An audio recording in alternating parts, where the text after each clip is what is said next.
যে মুসলমানের আমল নামায় এই 5টি গুনাহ থাকবে, সে কোনোদিন সাচ্চা মুসলমান হতে পারবে না যতদিন তো খাঁটি মনে তওবা না করবে। এই 5টা গুনাহ, এই 5টা গুনার কথা বলে আমি শেষ করছি। এক, যে মুসলিম নামাজ পড়ে, রোজা রাখে, হজ করে, যাকাত দেয়, জিহাদ করে, তাবলীগ করে, সৎ কাজের আদেশ করে, অসৎ কাজের নিষেধ করে, দুনিয়ার সমস্ত ইবাদত করে, মসজিদ করে, মাদ্রাসা করে, এরপরেও সুদ ছাড়ে না, ঘুষ ছাড়ে না, অন্যের জমির আত্মসাৎ করা ছাড়ে না, হারাম খাওয়া বর্জন করে না, ওই লোক কোনোদিন সত্যিকার অর্থে মুসলমান হতে পারে না, মুসলমান হতে পারে না। এখানে খেয়াল করেন, শুনেন, কুরআনুল কারীম 114টা সূরার ভিতরে 23 নম্বর সূরা, 18 নম্বর পারা, 4 নম্বর পৃষ্ঠা, 4 নম্বর পৃষ্ঠা, 9 নম্বর 10 নম্বর লাইনে 51 নম্বর আয়াত আল্লাহ তাআলা বলেন, ইয়া আইয়ুহার রাসূল, হে নবীগণ, কুলু মিনাত তাইয়্যিবাত, আপনারা নিজে সহ কিয়ামত পর্যন্ত যারা আসবে সবাইকে আগে এই কথা বলেন, যারা সত্যিকার মুমিন দাবি করবে, মুসলিম দাবি করবে, নামাজি দাবি করবে, তাবলীগ ওয়ালা দাবি করবে, টুপিওয়ালা, জুব্বাওয়ালা, পাগড়িওয়ালা দাবি করবে, তাদেরকে বলেন কুলু মিনাত তাইয়্যিবাত। 1 নম্বর, তারা যেন আগে হালাল খায়। 1 নম্বর হালাল খায়। আমির সাহেব নামাজ পড়তে পড়তে আপনার কপালে দাগ ফেলাই দিয়েছেন, এখনো সুদ ছাড়ছেন না, সুদ দেওয়া বন্ধ করছেন না, ঘুষ দেওয়া বন্ধ করছেন না।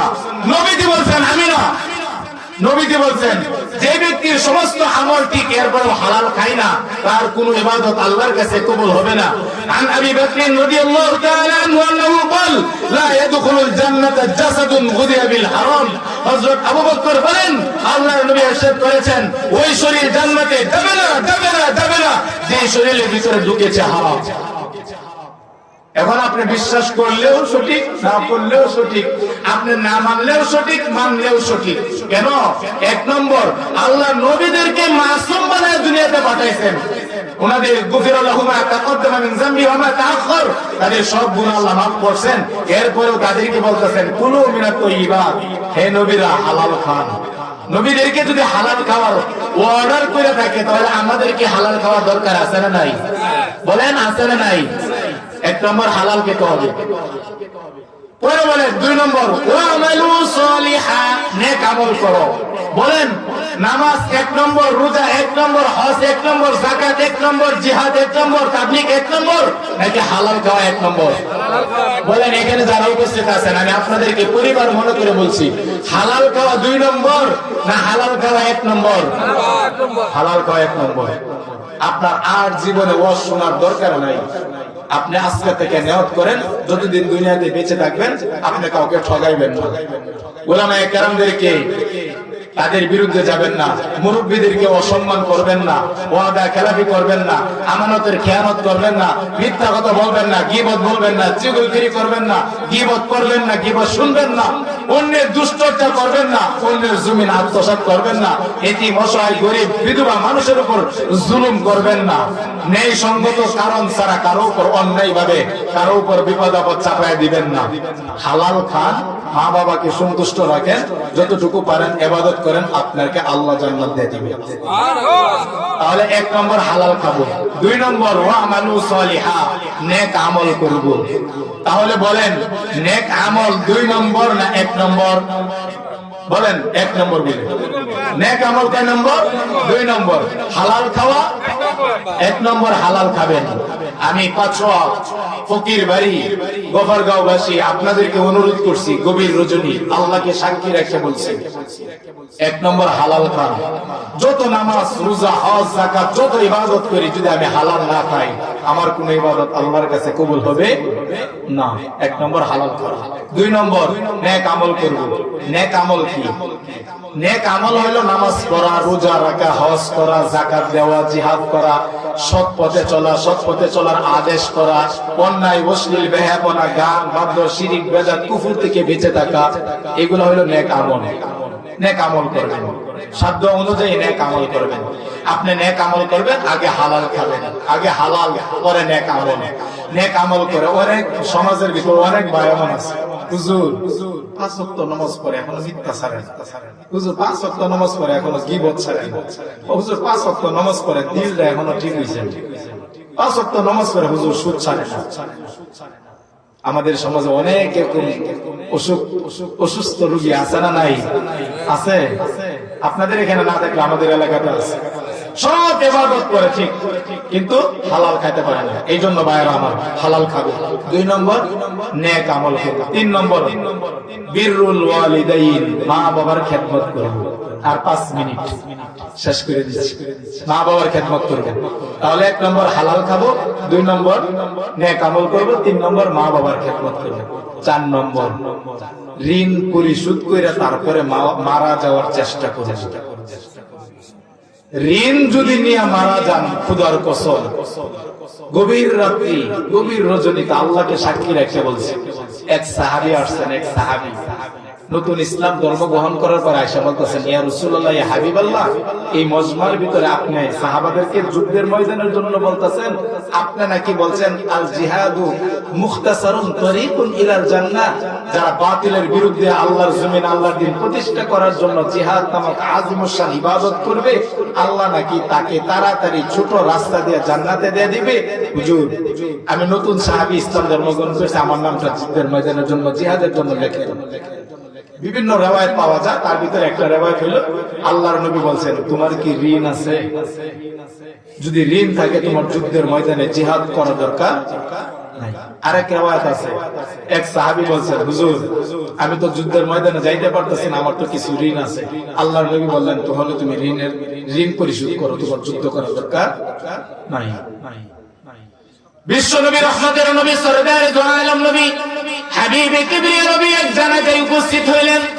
জানাজায় উপস্থিত হওয়ার পরে সাহাবাদেরকে বললেন, ইস্তাবু সুফু সুফুকুম ফাইন্না তাসলিয়াতিস সুবু মিন ইকামাতিস সালাহ মিন তামামিস সালাহ। ও আমার সাহাবীরা, কাতার সুদা করো, দাঁড়াও, তাড়াতাড়ি দাঁড়াও, জানাজায় নামাজ পড়বো, তাড়াতাড়ি দাঁড়াও, জানাজায় নামাজ পড়বো। হঠাৎ করে দেখলেন জানাজা নামাজের ভিতরে যখন কাতার সুদা হয়ে গেছেন, আল্লাহর নবীর সাহাবী, আল্লাহর নবী নিজে জানাজা পড়াইতে গেছেন। হঠাৎ করে দেখলেন সামনে জিবরাইল আমিন উপস্থিত। জিবরাইল আমিন উপস্থিত। ইয়া রাসূলুল্লাহ, হাবিবাল্লাহ, কিফ হুনাকা, হে আল্লাহর হাবিব, দাঁড়ান, দাঁড়ান ওখানে, আপনি কার জানাজা পড়াইতে আসছেন? হে গফরগাঁওবাসী, দিলের ভিতরে কথাটা লাগান, দিলের ভিতরে কথাটা গেটটা লাগায়া যান। হে গফরগাঁওবাসী, মনে রাখেন, আল্লাহর নবীকে জিবরাইল আমিন বললেন, হে আল্লাহর হাবিব, কার জানাজা পড়াইতে আসছেন? এই কি বলো তুমি, কার জানাজা পড়াইতে আসছে? মানে উনি আমার সাহাবী, বাইতুল্লাহর ভিতরে, কাবা ঘরের ভিতরে ফজর, জোহর, আসর, মাগরিব, এশা, ইশরাক, তাওবিন, তাহাজ্জুদ সব ইবাদত বندگی করত। তার জানাজা আমি পড়তে আসছি, তুমি কি বলো? আমার সাহাবীর জানাজা পড়াইতে আসছি।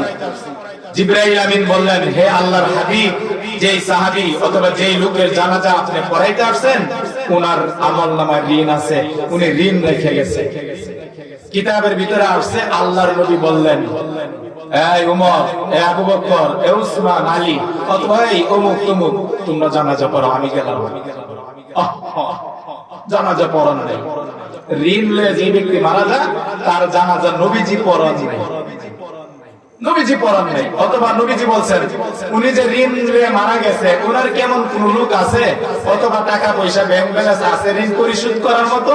যদি কেউ ওয়াদা করতে পারো যে আমি পরিশোধ করবো, তো আমি তার পরিবারের লোক অথবা তার টাকা পয়সা ব্যাংক ব্যালেন্স আছে, ঋণ পরিশোধ করতে পারবা, এই ওয়াদা সবার সামনে যদি দিতে পারো, তাহলে আমি নবী তার জানাজা পড়াই দিব। কিতাবে আসছে, এক লোক বলছেন, হুজুর আমি তার ছেলে, অথবা হুজুর আমি তার আত্মীয়, মা বাবা, অমুক তমুক, হুজুর আমি ওয়াদা করলাম তার পক্ষ থেকে তার ঋণ আছে, আমি পরিশোধ করব। তখন নবীজি তার জানাজা পড়াইছেন। আর যদি নবীজি জিজ্ঞাসা করার পরে কেউ উত্তর দেন নাই যে তার কি ঋণ আছে, কেউ বলে না, অথবা তার ঋণ আছে, ঋণ পরিশোধ করার ব্যবস্থা আছে, কেউ কিছু বলে না, নবীজি জানাজা পড়ান নাই, তাহলে ঋণ লয়ে মারা যাবো? কথা কয় না কেন? যে ব্যক্তি ঋণ লইয়া মারা যায়, তার আমল নামা সব আকাশে জ্বলতে থাকে। সে জান্নাতে যাইতে পারে না, জাহান্নামে যাইতে পারে না, কিন্তু সে আযাবের মধ্যে গ্রেফতার হইতে থাকে। যার কাছ থেকে ঋণ নিছে, সে যতদিন পর্যন্ত না মারা যাবে, যতদিন তার সাথে দেখা না হবে, যতদিন সে নিজ থেকে নিজের গুণে যদি মাফ না করে, ততদিন পর্যন্ত আল্লাহ তাকে মাফ করবে না। এই জন্য আমি আপনাকে অনুরোধ করে বলছি, ঋণ লইয়া মারা যায় না।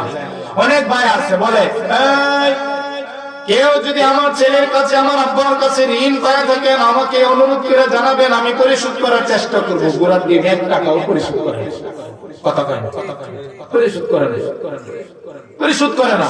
বহু চেয়ারম্যান, মেম্বার, এমপি, মন্ত্রী, বহু নেতা, বহু আলেম ওলামা, মুফতি, মুহাদ্দিস, শাইখুল হাদিস, বহু আমির, বহু তাবলীগের সাথী, তিন ছেলের সাথী, বহু নামাজি, বহু বড় বড় লোক দেখছি, কিন্তু জানাজার সময় শরীক হওয়ার সময় বড় বড় কথা বলে যে ঋণ পরিশোধ করবো, করে দেখা করতে করতে জুতো শিখে যা, তারপরে 1 টাকাও পরিশোধ করে না। এই জন্য ঋণ লয়ে মারা যাবেন না। 5টা কাজ করবেন না। 1, হালাল খাবেন, হারাম খাবেন না।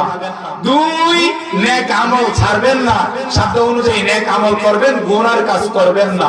3, মা বাবাকে কষ্ট দিবেন না, মা বাবার সাথে সৎ ব্যবহার করবেন। আপনার নামাজ, রোজা, হজ, যাকাত সব আল্লাহ ধ্বংস করে দিবে যদি আপনি মা বাবাকে কষ্ট দেন। 4, ঋণ নিয়ে মারা যাবেন না। 5, কাউকে কষ্ট দিবেন না। যে কথাগুলো বললাম আল্লাহ আমাকে, আপনাকে, সবাইকে আমল করার তৌফিক দান করেন। সকলে বলেন আমিন।